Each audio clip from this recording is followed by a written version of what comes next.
ಹೂವಳ್ಳಿ ಗ್ರಾಮದ ಎಲ್ಲ ನನ್ನ ಅಕ್ಕ ತಂಗಿಯರು, ಅಣ್ಣ ತಮ್ಮಂದಿರೇ ಹಾಗೂ ಪುಟಾಣಿ ಮಕ್ಕಳೇ, ಎಲ್ಲರಿಗೂ ಇವತ್ತು ತುಂಬಾ ಖುಷಿ ಆಗ್ತಾ ಇದೆ.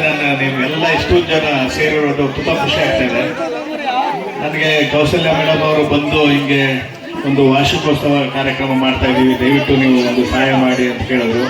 ನಾನೆಲ್ಲೋ ಒಂದು ಚಿಕ್ಕದಾಗಿ ಏನೋ ಮಾಡ್ತಾರೆ ಅಂತ ಅನ್ಕೊಂಡು ಬರೋದು ಬೇಡ ಅನ್ಕೊಂಡು ಕೊನೆಗೆ ಇವರೆಲ್ಲ ಒತ್ತಾಯ ಮೇರೆಗೆ ಬಂದು ನಿಜವಾಗ್ಲೂ ತುಂಬಾ ಖುಷಿ ಆಯಿತು.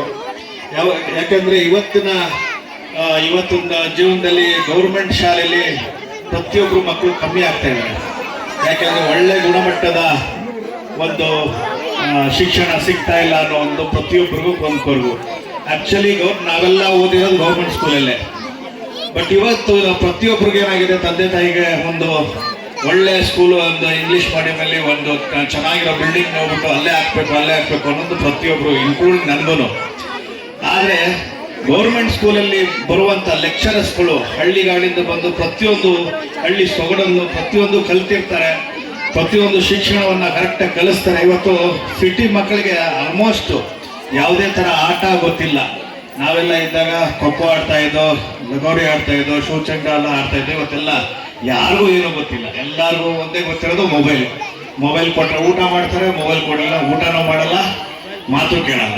ಹಂಗಾಗಿ ಇವತ್ತು ಮೊಬೈಲ್ ಸಂಸ್ಕೃತಿ ಅನ್ನೋದು ಬಂದ್ಬಿಟ್ಟಿರೋದು.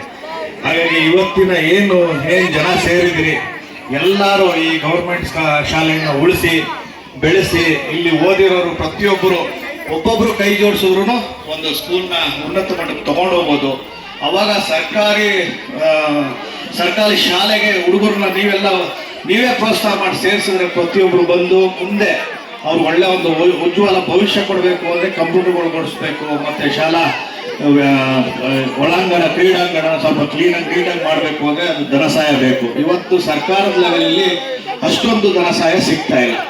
ಹಾಗಾಗಿ ಇಲ್ಲಿಂದ ಓದಿ ಯಾರು ಹೋಗಿರ್ತಾರೆ ಅವರು ಒಂದು ಚೂರು ಒಬ್ಬೊಬ್ಬರು ಒಂದು ಸಹಾಯ ಮಾಡಿದ್ರು ಇವತ್ತು ಅದನ್ನ ಎಲ್ಲಿಗೋ ತಗೊಂಡು ಹೋಗ್ಬೋದು ಸರ್ಕಾರಿ ಶಾಲೆಗಳನ್ನ. ನಾನು ಕೌಸಲ್ಯ ಮೇಡಮ್ಗೆ ಹೇಳಿದ್ದೀನಿ, ಈ ವರ್ಷ ನಮ್ಮ ಕಂಪ್ನಿ CSR ಫಂಡಿಂದ ನಾವೀಗ ಸಾರ್ವಜನಿಕ ಸ್ಕೂಲ್ಗೆ ಒಂದು 20 ಲಕ್ಷ ಕೊಟ್ಟಾಗೋಯ್ತು. ಮುಂದಿನ CSR ಫಂಡಲ್ಲಿ ಒಂದು 5 ರಿಂದ 10 ಲಕ್ಷ ನಾನು ಈ ಹೂವಳ್ಳಿ ಶಾಲೆಗೆ ಕೊಡಿಸೋಕ್ಕೆ ನನ್ನ ಕೈಯಿಂದ ಪ್ರಾಮಾಣಿಕ ಪ್ರಯತ್ನ ಮಾಡ್ತೀನಿ. ಅದು ಸ್ಕೂಲ್ ಕಟ್ಟಡ ಕಟ್ತಿರೋ ಅಥವಾ ಕುಡಿ ನೀರು ಘಟಕ ಮಾಡ್ಕೊಳ್ತಿರೋ ಅಥವಾ ಬೆಂಚ್ ತಗೊಳ್ತಿರೋ ಕಂಪ್ಯೂಟರ್ ತಗೊಳ್ತಿರೋ ಅದು ವೈಯಕ್ತಿಕವಾಗಿ ನಿಮ್ಬಿಟ್ಟಿದ್ದು. ಏಪ್ರಿಲ್ ಆದ್ಮೇಲೆ ನೀವು ನಮಗೆ ಒಂದು ಮನವಿ ಕೊಟ್ಟರೆ ಆದಷ್ಟು ಶೀಘ್ರದಲ್ಲಿ ನಾನು ಅದು ಮೇ ತಿಂಗಳಲ್ಲೇ ನಿಮಗೆ ಪ್ರೊಸೆಸ್ ಮಾಡಿ ಮೇ ಇಲ್ಲ ಜೂನಲ್ಲಿ ಬರೋಂಗೆ ಮಾಡಿಕೊಡ್ತೀನಿ.